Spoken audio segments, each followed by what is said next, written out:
Hey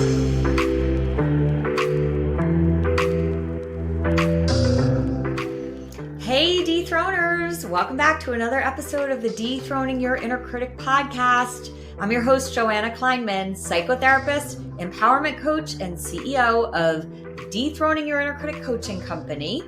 And today I want to talk about how you might be blocking your experience of joy. So I actually believe that this is becoming an epidemic, and I think it's worse since the pandemic. I think there are so many people that fall into this category where they wouldn't say that they're depressed or even that they have mental health issues, but they would say that there is just a feeling of apathy and dissatisfaction that so many people are experiencing. And, that's basically the way you could describe it is it's just sort of like somewhat of a blah and indifferent feeling about your life. So, kind of like you're looking at your life through a foggy windshield. So I want you to know how to make 2024 one of the best years of your life. And while a lot of people will focus on making this the best year by making some sort of big change or big shift, I want to talk today about small shifts that have the potential to change everything in your life. So here's what's really important for you to understand. The future is created by your present. See, we can only awaken in the present. So when we practice finding those small moments of joy in the present, this is exactly what will shape what's coming. It's going to shape your relationships. It's going to shape your experience of your life currently. It's going to shape your experience of yourself. It's going to shape your experience of what you believe you can create in your life. So we carry our future in our present. So who you are today is going to shape exactly how your future will unfold. So the important question to ask yourself right now is, what kind of future are you forming? Now, so many people are blocking their experience of joy in the present, and they don't even know it. So there are a lot of people that have checked all the boxes. They appear very successful. Income is in the right place. Family life is in the right place. House is in the right place. Cars, vacations, titles, right? Very successful life on the outside. But these are old ideas of what it truly means to live a happy and fulfilling and successful life. So if we keep looking at those old ideas, it's actually unattainable to experience a sense of joy. And our culture has convinced us that we have to do something great. We have to live that purposeful life. We have to achieve more. We have to push ourselves harder. We have to hustle and make our life bigger. And that's why people are so exhausted and unfulfilled and actually more unhappy than ever before. Because there is no joy out there. Once we reach that arrival point, if we're not doing our inner work, our deep inner work to really understand the inner workings of our unconscious mind, we're all going to feel the exact same way that we've felt forever, okay? Even if we make the money, even if we get the promotion, even if we have the business, even if we have the vacation home or the relationship or the body. And that's because if you really want to change the quality of your life, you have to measure those moments of joy that are occurring right now. So if we continue to wait for this future self and this future life to come, we're literally watching our life flash before our eyes and we are missing it. Okay, because we're waiting for that future self and future life to make us feel the joy and fulfillment that we want to feel. So most people are actually unaware about how their moods and their thoughts and their beliefs and their general attitudes literally mold their physical body. So your attitude in your current life generates an energetic frequency throughout your body. Okay. So if you understand how to shift your energetic frequency inside your body, right? Because negative mindset creates a lower frequency of energy, and experiencing joy and gratitude now raises that frequency. So a higher frequency of energy can actually make you feel more joyful, and it can make you feel lighter, and it can actually start changing who and what you're attracting into your life. So I guess what we can really say about this, and this is where the science comes in, your new life and your new reality is waiting inside of you. See, every cell in our body listens to our thoughts and beliefs and our emotions and relays information to those cells. And we have 60 trillion cells in our body. So our attitude about ourselves and our life is our environment. It's a perfect energetic match. So we can only be a victim of our attitude. Every thought you think, every feeling you have, every word you utter, every action you take directly programs your genes and programs your reality.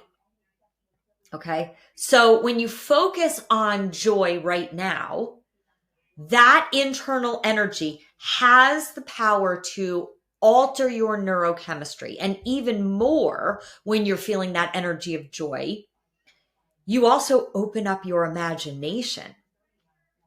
And when you open up your imagination, that's when all these ideas and creativity start flooding into your mind.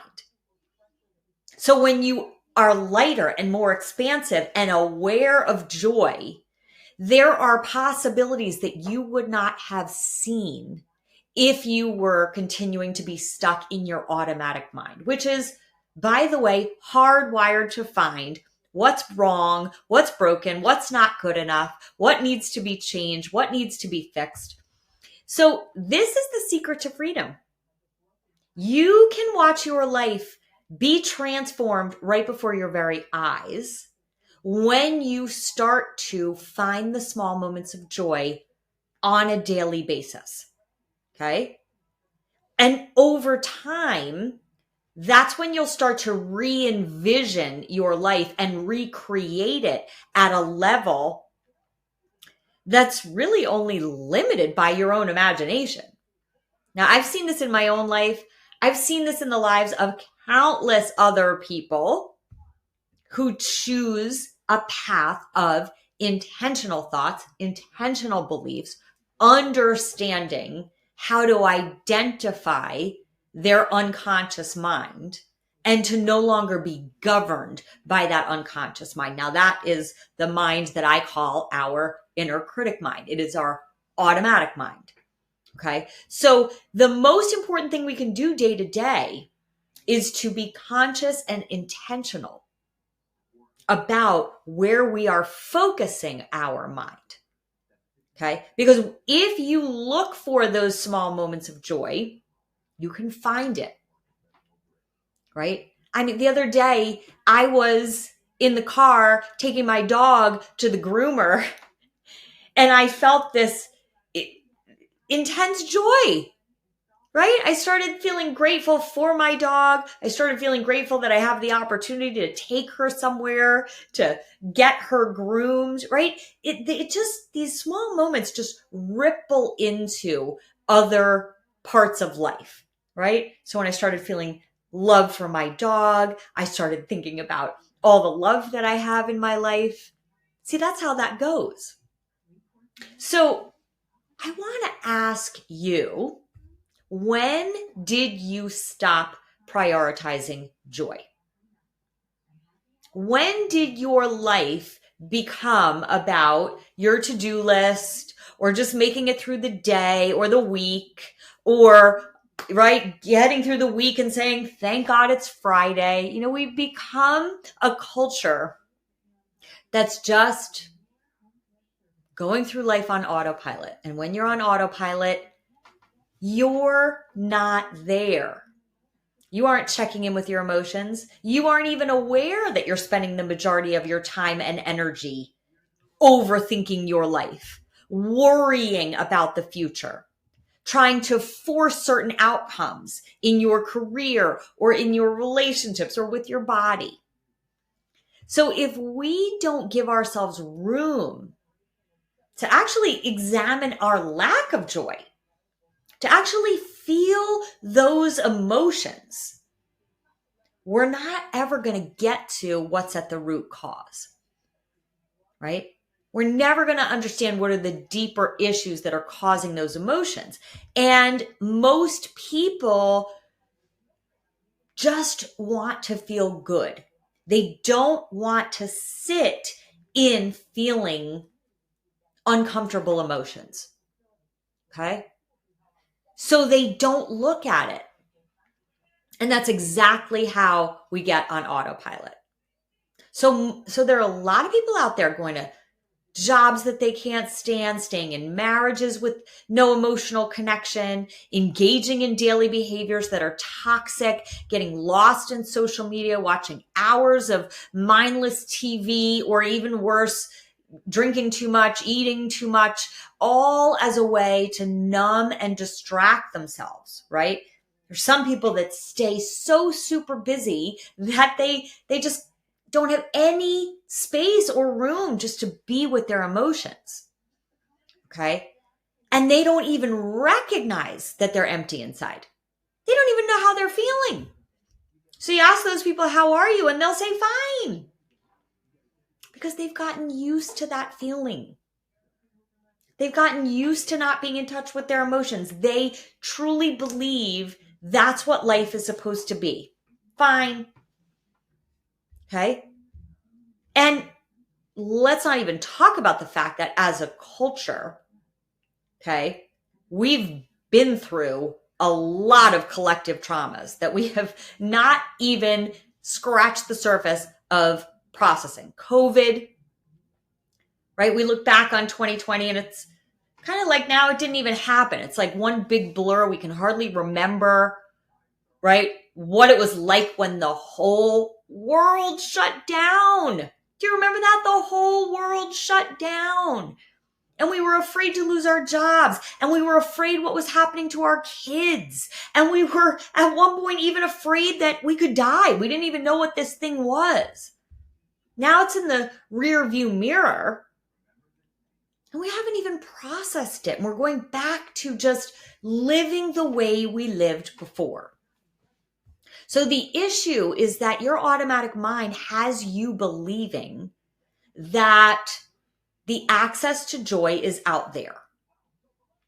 And that you need certain things, or you need some things to change, or you need to become someone else, or someone else needs to become someone else before you can experience joy. And this way of thinking actually becomes an addiction. So as with all addictions, you need more and more and more of the drug in order to feel the way you want to feel. And this is why people can get stuck on a hamster wheel of, kind of worrying all the time, stressing all the time, thinking about their future all the time, striving all the time. And it doesn't even matter what they've accomplished. They're automatically on to the next thing.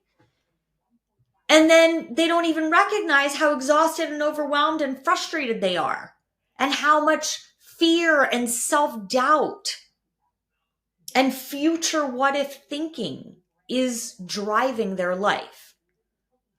Okay. And really living in our culture, this is impacting all of us in some way, shape, or form. Okay. So if you are often feeling like you want to break from your life, see, even when we take that break, we go on vacation, then we feel even more stressed when we return from the vacation, or we spend our vacation worrying about all the future what if scenarios that are waiting for us when we get back.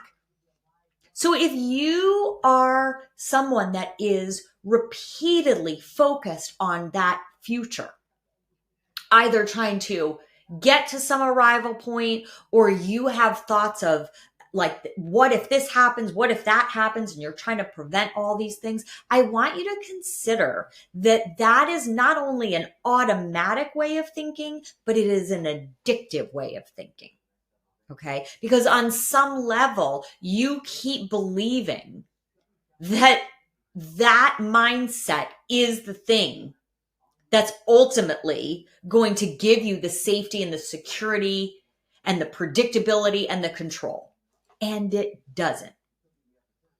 So your automatic and unconscious habits of thoughts and beliefs and emotions are actually keeping you in a perpetual state of fight, flight, freeze. Now that is rooted in our DNA. That's our survival brain. And each one of us has had some form of trauma. It's really just not possible to escape the human experience without some level of trauma. It could be micro trauma, but that's still trauma. So those painful moments in early childhood where we felt rejected or wrong or stupid or ashamed, those were painful emotions that we shoved down. And particularly as children, those feelings are really scary. So in order to get back to that homeostasis as children, we unconsciously figure out how to make sure we don't experience those painful emotions, which of course is impossible. But we don't know that as children. We don't know that dealing with painful emotions is a part of life. Okay. So if let's say we feel unimportant to a parent, okay, we're going to figure out how to feel valued by other people out there in the world. So maybe then we become the smart one, or we become the pretty one, or we become the funny one, right? Or the one that makes everybody happy, or the child that's just easy. Right? Now, this is how parts of our personality get formed.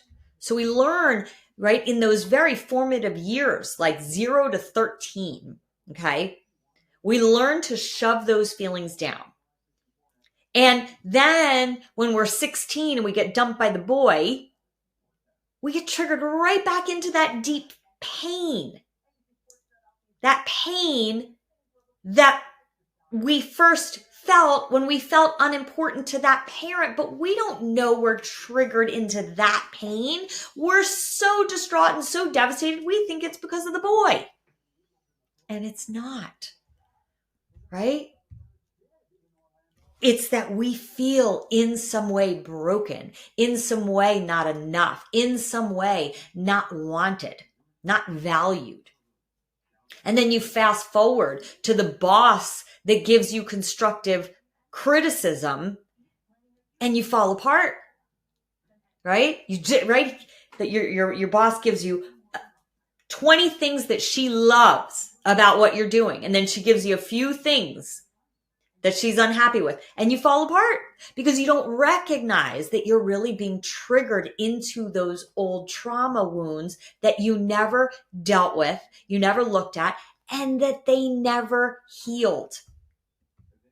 And this is why so many people are racing to this imaginary destination, trying to make the money, trying to get the promotion, trying to be the leader that others admire. Now, there's nothing wrong with any of that.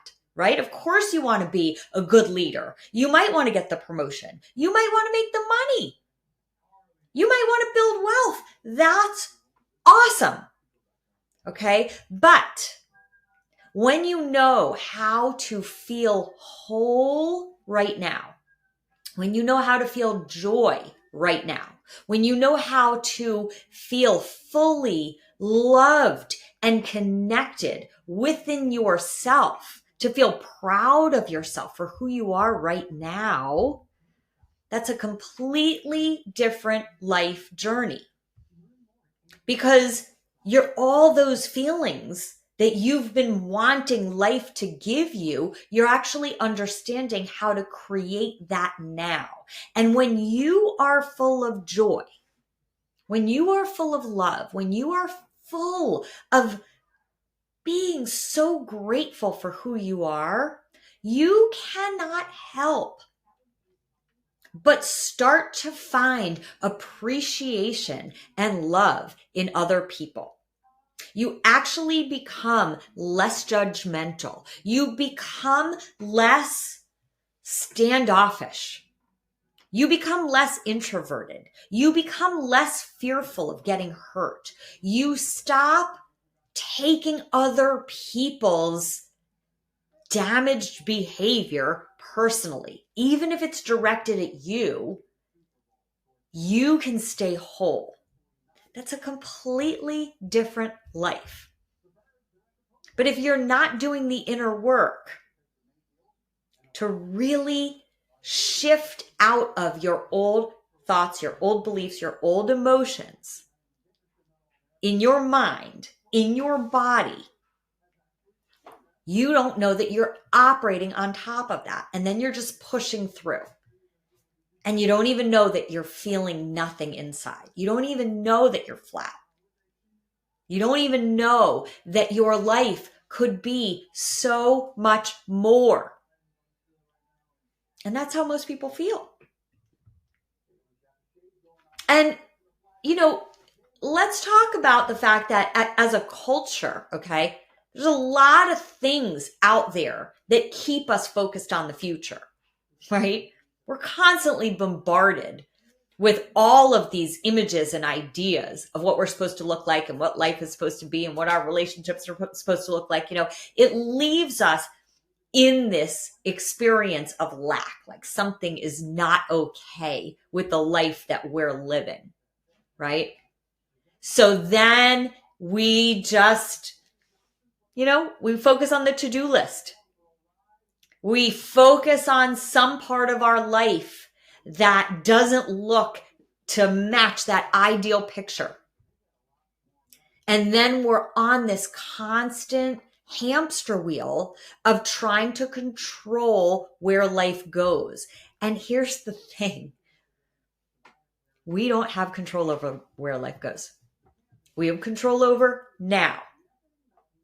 And what we think, what we focus on, what we feel, what we experience now, that is the very thing that shapes the direction of our future.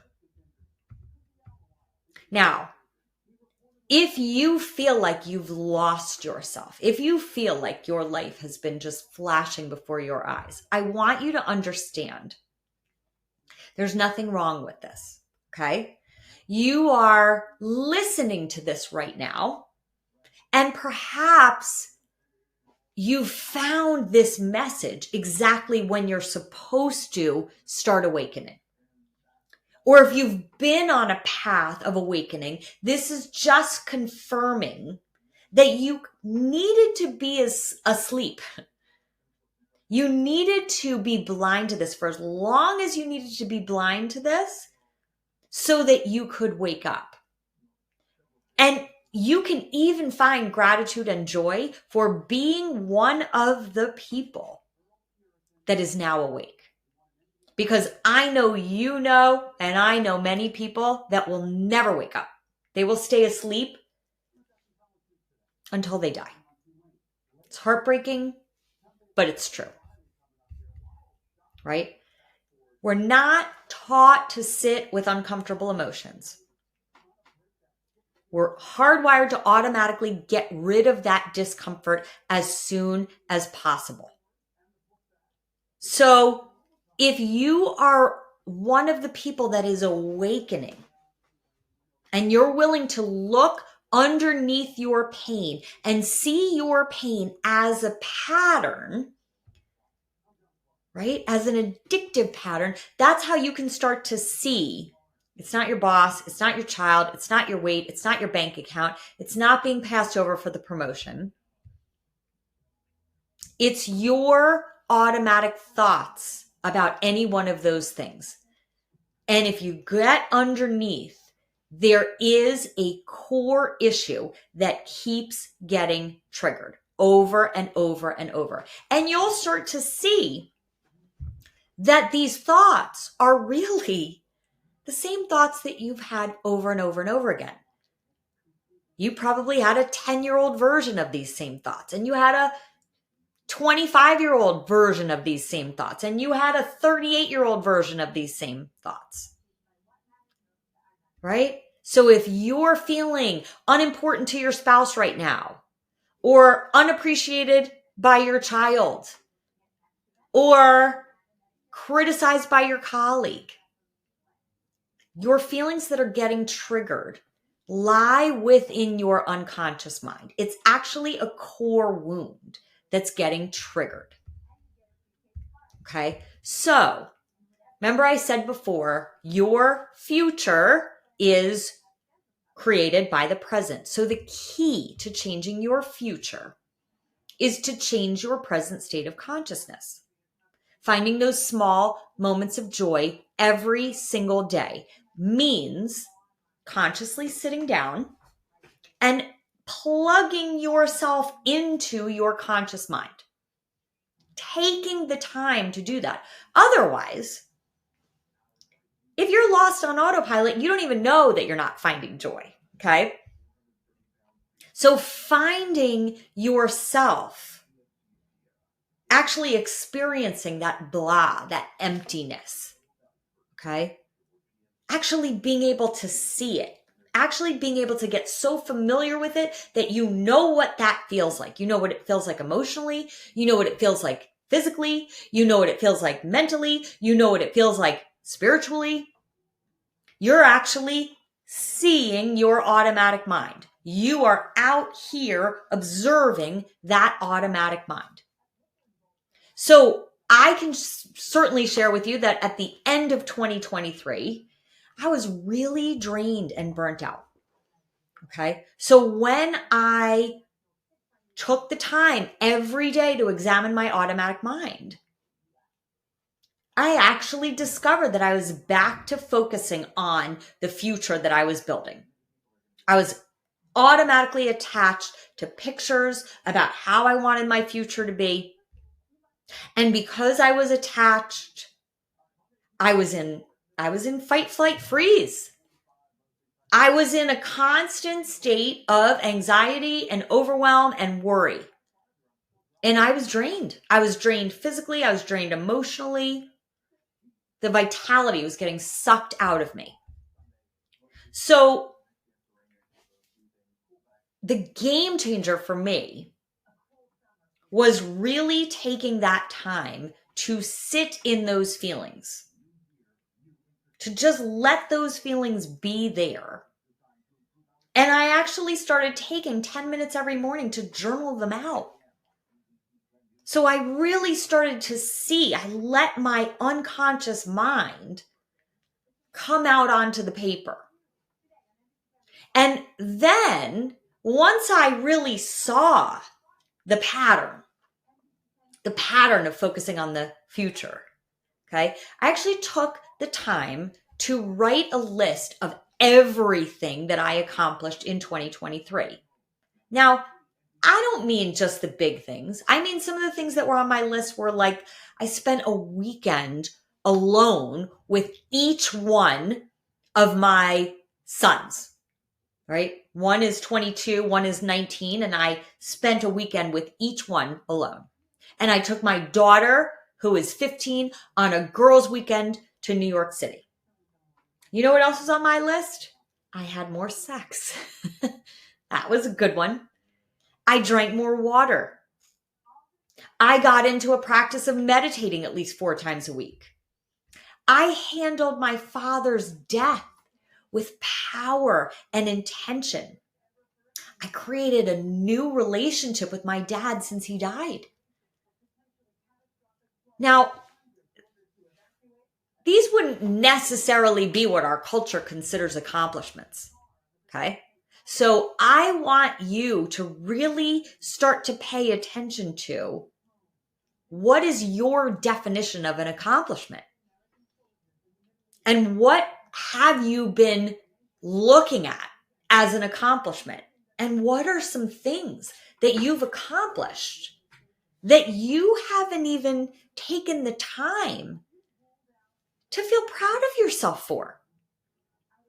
Now, from that list, I started feeling joy from the awareness that I had beautiful connections with each one of my 3 kids, that I have a loving and connected relationship with my husband that I worked very hard to cultivate, that I have cherished and deep friendships, that I get to have conversations every day with incredible women that are shifting their lives right in front of my eyes.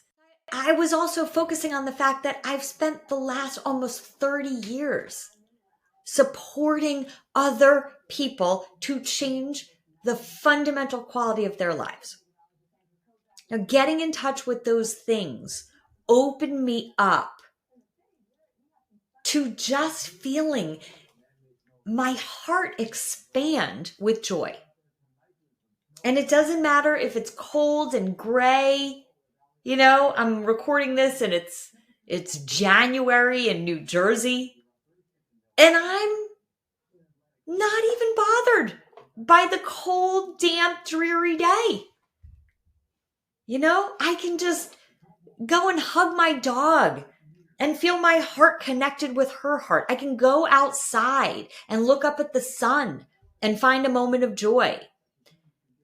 I can be at the grocery store and checking out and feel joy for the food that I'm buying, and that I don't have to worry about how I'm paying for this food.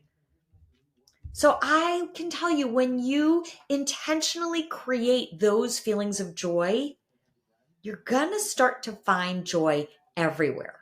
But it is a matter of taking the time every day to do it. Because joy is contagious. When I am more joyful, everyone around me is more joyful.